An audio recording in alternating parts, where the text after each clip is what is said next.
नमस्कार, सत्यदर्शन न्यूज मध्ये आपले स्वागत आहे। मी पायल शहा। एक नजर टाकूया आजच्या ठळक घडामोडीवर। राहुल नार्वेकर यांची विधानसभा अध्यक्षपदी बिनविरोध निवड।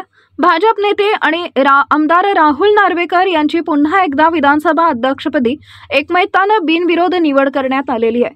मुख्यमंत्री देवेंद्र फडणवीस यांनी राहुल नार्वेकर यांच्या विधानसभा अध्यक्षपदासाठी प्रस्ताव मांडला।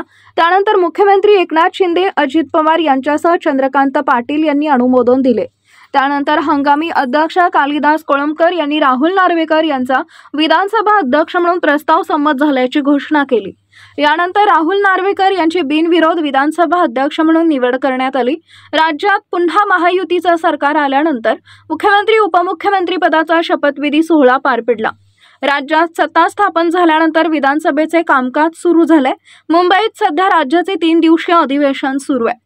गेल्या शनिवारी आणि रविवारी अशा 2 दिवसीय सत्ताधारी आणि विरोधक आमदारांचा शपथविधी पार पडला।